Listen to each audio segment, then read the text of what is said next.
یہ پیر میر علی شاہ صاحب رحمۃ اللہ، یہ تصفیہ ما بین سنی و شیعہ، یہ جتنے سادات کو آج تکلیف ہو جاتی ہے، میرا ان سے یہ چیلنج ہے کہ وہ پیر میر علی شاہ کو تو سید مانتے ہیں نا، یہ چھوٹی سی کتاب پر ہی آ کے ہمارے ساتھ بات کر لے۔ اگر ہم محب اہل بیت نہیں تو پھر پیر میر علی شاہ بھی محب اہل بیت نہیں۔ اگر ہم محب اہل بیت نہیں تو پھر یہ کشف المحجوب والے گنج بخش بھی محب اہل بیت نہیں۔ کشف المحجوب پہ آ جائیں۔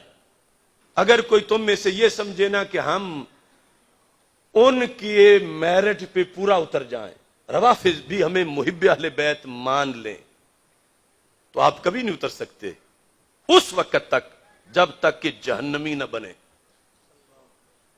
یہ ہمارے یہاں ائمہ نے لکھا، کیونکہ ان کی ہر بات میں فرق ہے۔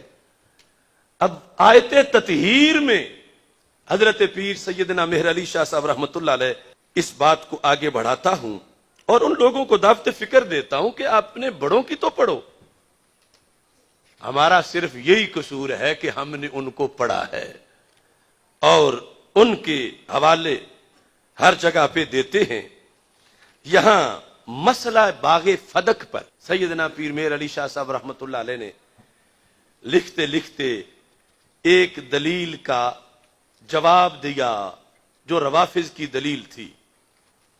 روافض نے کہا کہ سیدہ فاطمہ رضی اللہ تعالی عنہا کا مانگ لینا، دعویٰ کرنا کہ یہ میرا ہے، بس یہی کافی تھا۔ ابو بکر صدیق رضی اللہ تعالی عنہ جو بھی کر لیں آگے سے وہ کچھ نہیں کر سکتے۔ کیوں؟ روافض نے کہا انہیں چادر تطہیر حاصل ہے اور صدیق اکبر کو چادر تطہیر حاصل نہیں ہے، اور چادر تطہیر کا مطلب معصوم ہونا ہے، اور معصوم غلطی نہیں کرتا۔ تو پھر حضرت فاطمہ رضی اللہ تعالی عنہا کا دعویٰ تو اس آیت سے ثابت ہو گیا۔ اب دیکھو، لوگ کہتے ہیں تم بھی مان جاؤ تو فرق کیا پڑے گا؟ اب پیر میر علی شاہ صاحب سے کہا گیا آپ بھی تطہیر والا یہ معنی مان جائیں۔ آپ نے فرمایا میں کیوں مانوں یہ معنی، اگرچہ بات میری امی جان کی ہو رہی ہے، لیکن ہم نے وہ ماننا ہے جو قرآن نے بتایا ہے۔ اب لفظ غور سے سنو، ایک ہے تطہیر کا معنی روافض کے ہاں معصوم ہونا کہ ان سے غلطی کا امکان ہی نہیں، اور دوسرا ہے تطہیر کا معنی اہل سنت کے نزدیک کہ غلطی کا امکان تو ہے لیکن رب نے حفاظت فرما دی ہے۔ لفظ سنیں، فرماتے ہیں کہ اس موضوع پر ایک اور دلیل جو فریق مخالف کی طرف سے دی جاتی ہے وہ یہ ہے کہ اللہ تعالیٰ نے بموجب آیت تطہیر اہل بیت علیہم رضوان کو پاک گردانا ہے، لہذا سیدۃ النساء رضی اللہ تعالی عنہا فدق کا دعویٰ کرتے ہوئے کسی ناجائز امر کی مرتکب نہیں ہو سکتی۔ یعنی جب وہ معصوم ہیں تو وہ ناجائز بول کیسے سکتی ہیں؟ یہ روافض کی دلیل ہے۔ کہتے ہیں اس دلیل کا تفصیلی جواب آگے چل کر آیت تطہیر کی فصل میں دیا جائے گا، یہاں اتنا کہہ دینا کافی ہے۔ یہ اگلے جملے جو ہے نا، میں بولوں کوئی بھی آج کا بولے تو دوسری طرف سے فوراً کہا جائے گا ان کے دل میں کوئی مروڑ ہے، اور یہ بول رہے ہیں پیر میر علی شاہ صاحب، تو پتہ چلا مروڑ کا مسئلہ نہیں، شریعت کی حفاظت کا مسئلہ ہے۔ کیا وضاحت کی؟ فرمایا تطہیر کا معنی جو وہ لیتے ہیں وہ غلط ہے، تطہیر کا معنی جو سنی لیتے ہیں وہ صحیح ہے۔ اب سنی معنی لیتے ہیں، اس سے پھر اب فرق کیا نکلے گا؟ کہتے ہیں کہ آیت تطہیر کا مطلب ہرگز یہ نہیں، ہرگز یہ نہیں، یہ نہیں کہ یہ پاک گرو معصوم ہے، سرکار کے علاوہ جو 4 تن ہیں 5 تن میں کہ یہ پاک گروہ معصوم ہے. پیر میر علی شاہ فرما رہے ہیں آیت تطہیر کا ہرگز یہ مطلب نہیں. تطہیر ہے مگر یہ معصوم نہیں.